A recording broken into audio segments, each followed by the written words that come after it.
我是瓜皮儿，绿箭侠第2季前情提要。莫伊拉因参与了1年前贫民区大地震事件被捕入狱，法院将在近期对他宣布最终审判。而4年前沉入大海的 Sarah 原地复活，重新出现在了 Oliver 面前。刺客联盟一直在追踪 Sarah， 导致他即便回了家也不敢和家人相认，只能住在 Oliver 几百亩的豪宅里苟延残喘。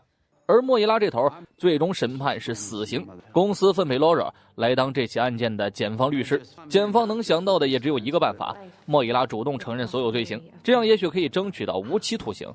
Laura 为了公司准备起诉莫伊拉，起码可以保住他的一条命。这一天天的糟心事还不够多， Oliver 刚想回家问问 Sarah 这几年的经历，酷似马尔科姆的男人闯进奎因庄园，二话不说拔刀相向。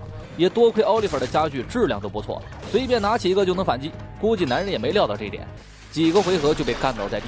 趁 Oliver 还没进行审问，赶紧溜溜。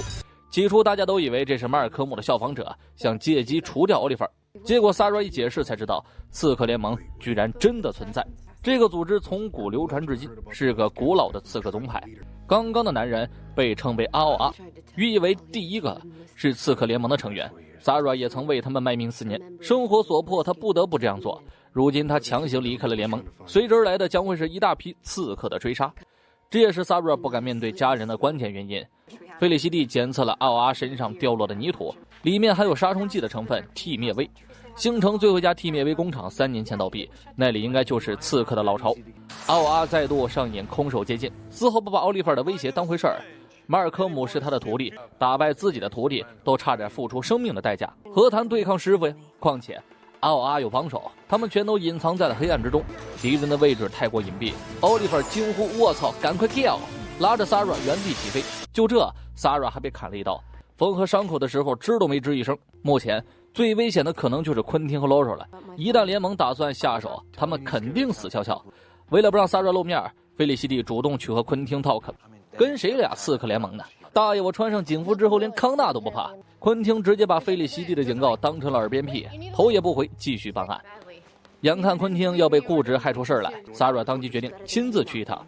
要说这命运啊，就是喜欢捉弄人。昆汀刚下班，看着满大街奔跑的孩子，就想起了自己的女儿，结果女儿就这么站在了自己的面前。要知道目前时间线绿箭宇宙还没有超能力者，女儿诈尸还魂对昆汀的影响非常大。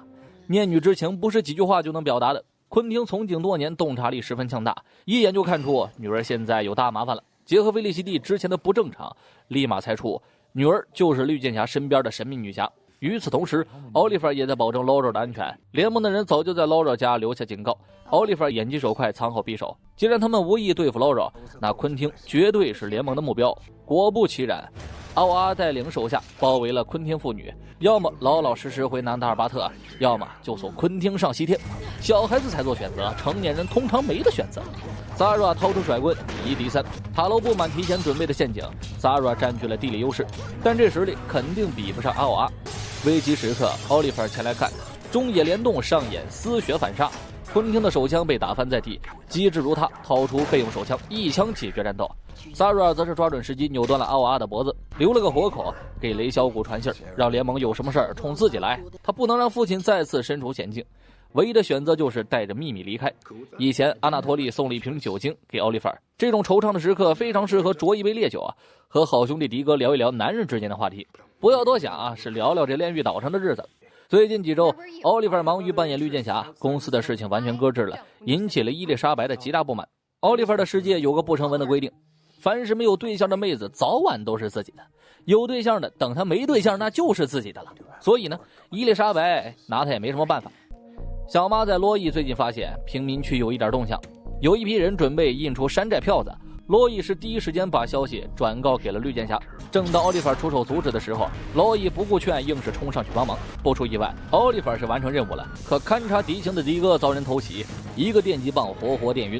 洛伊也因为鲁莽被昆汀抓了，带走迪哥的不是罪犯，而是天眼会局长阿曼达。他有求于迪哥。几天前，莱拉到莫斯科追查线索，到了目的地后便失去了联络。上头不愿意派遣自杀小队前去营救。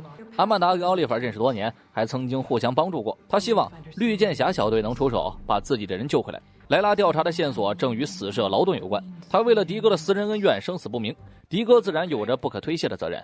一开始，迪哥想着请假独自跑一趟俄罗斯，但他这个人不擅长编瞎话。奥利弗立马分配手下准备私人飞机，明天一早他要飞一趟奎因集团俄罗斯分部，一切准备就绪，就等起飞。然而半路杀出个伊丽莎白，他可不想让奥利弗背着自己出国访问，无形之中多了一个拖油瓶。飞机一落地，奥利弗立马跑到了阿纳托利的地盘，好兄弟重逢，先来一杯酒精下肚。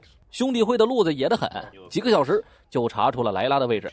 莱拉目前被关押在一个叫做古拉格的监狱，那可是全俄罗斯最乱的监狱，人送外号噩梦之地，进去容易，出来就会被枪毙。幸好这一片兄弟会说了算，阿纳托利认识一个人能把奥利弗他们带进去，不过他们必须把戏演足，先成为一名罪犯。兄弟会找了几包违禁品让迪哥去准备，这趟迪哥打算独自一人进去，一是不想拖累奥利弗，二一个是因为莱拉是自己的前妻，他不能丢下自己爱过的人不管。迪哥按照计划顺利被捕，这违禁品的吨数足以把他送进古拉格。阿纳托利的内应提前为他准备好了撤退用的炸弹，而奥利弗这边则是准备假扮狱警，到时候可以带着莱拉跟迪哥安全撤离。可对方并不想给阿纳托利面子，奥利弗淡定地走上去，乌拉乌拉说了一大堆俄语，大概的意思是不给我货的人会让你们的孩子生不如死。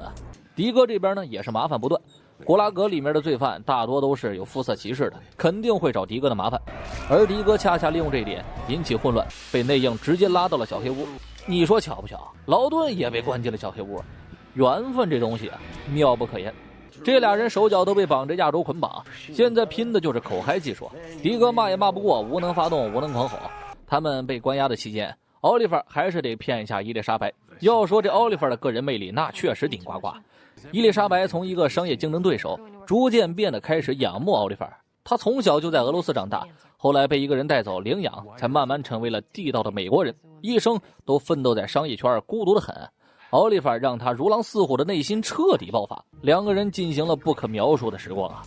另一边，内应偷偷把迪哥放了出来，只有5分钟的时间找到莱拉。然而好人的命运如此悲惨，劳顿把男人当场做掉，他知道莱拉的下落，用莱拉换自己一个自由，仇人瞬间变为队友，在监狱里打出了自己的一片天地。奥利弗这边也刚完事儿，来不及跟菲利西蒂解释，直接伪装前往了古拉格。菲利西蒂纳闷啊，奥利弗这他妈是瞎了吗？真是无孔不入的男人。随后阿纳托利打点了关系，进入古拉格内部，而劳顿遵守诺言，带着迪哥找到了莱拉。莱拉已经被折磨得不成人样，苦苦等来了自己的男人。5分钟一到，内应之前安放的炸弹瞬间爆炸，3人顺着缺口冲出监狱，这会儿也顾不上什么私人恩怨了。迪哥带着劳顿、莱拉撒腿就跑，奥利弗也准时赶到，从守卫那里协助他们撤退。随着对方的夕阳红枪法成功逃脱，劳顿帮了迪哥的忙，自然不能下杀手，这就是男人之间的承诺。临别前，劳顿告诉了迪哥一个秘密：你的兄弟安迪不是我干掉的，别忘了我这人弹无虚发，是有人想要除掉安迪，他们组织名字叫蜂巢，不是快递是什么？你自己去探索。